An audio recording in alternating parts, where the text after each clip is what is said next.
from a designer's perspective, when you're taking that editorial eye, there's a fair bit of back end work that goes to making something as like crisp and clear and compelling.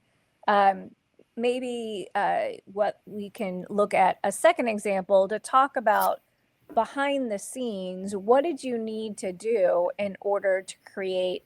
Do you want to talk about this example with neuroscience and talk through Sure. that, especially because you did this in connection with another colleague?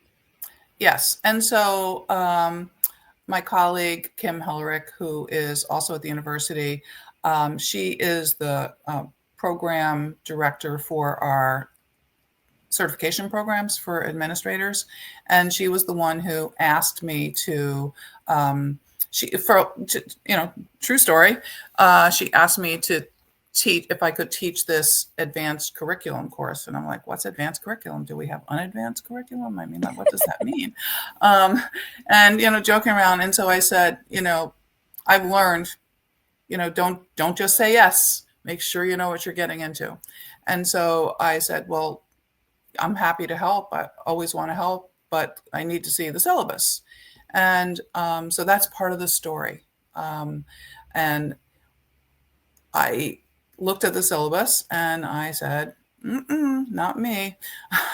I'm not teaching this course the way it is, because the background to it was that I had come back into higher ed after being an assistant superintendent of schools, where I had in my portfolio, HR responsibilities, curriculum assessment, instruction, grants, whatever, everything but the kitchen sink. And I did a lot of most of the final hiring of faculty.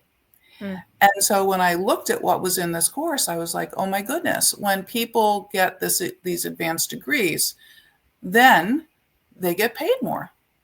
And parents have to pay taxes in Connecticut. We're tax-driven school systems.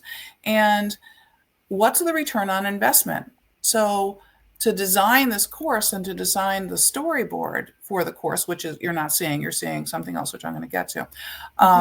I had to think about, like, what is it that these faculty members need to have in terms of advanced curriculum that's going to provide a return on the investment for the taxpayer and affect the proximal target, which is teachers, because these are administrators, and the distal important target, which is the students. Right. So I said, no, I didn't know whether I wanted to be putting my SEL cap on. I didn't know whether I wanted to fight, flight, or freeze, with this when I read the syllabus. And so this is a story, and it says so on in the first column. This is a story of how two professors, after mindful breathing, emotionally regulating, and then collaborating, were able to transform this course. Now, who was the audience for this, I think, is important. The audience for this was researchers and some practitioners at an international conference in Belgium in the past summer. And so I wanted to use the storyboard. This was an experiment because it was going to be, I love poster presentations, because you can sometimes get really lucky and somebody comes to your poster where you learn more than they learn. I'm sorry, just you want to learn. Right. And that's a real win, right?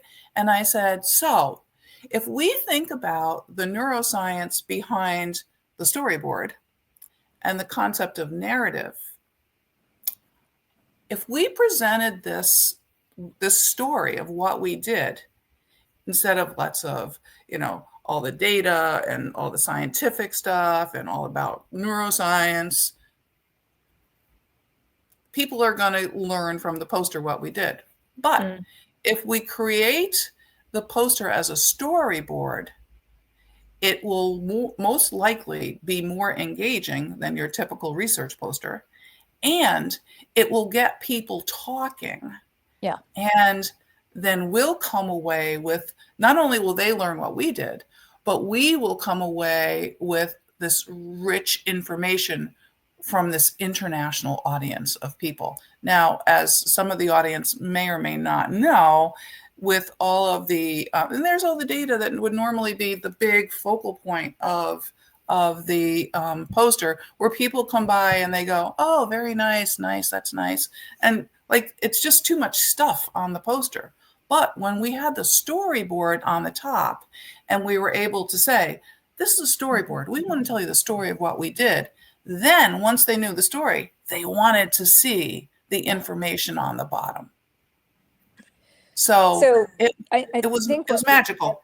Yeah, I mean, I think in this particular example, the storyboard provided a context or a frame of reference to actually be intrigued with what the data is starting to reveal, as opposed to just the data being front and center. And the backstory is your oral conversation about a narrative. Because I think that's another interesting part of this, is that sometimes a curriculum storyboard in its written form is fundamentally based in oral storytelling that's happening as a live experience. So really starting to step back and think about, in what ways can I take something that I'm generally already doing and lay that out, and then have an opportunity to edit it, to hone it, to make it clear and accessible and compelling, not just to an individual or a small group that I might be talking with, but actually to showcase that, to create some narrative or through line that actually get people more intrigued with the information, with the task, with the data in this particular example. So I think that's just really important that you highlighted.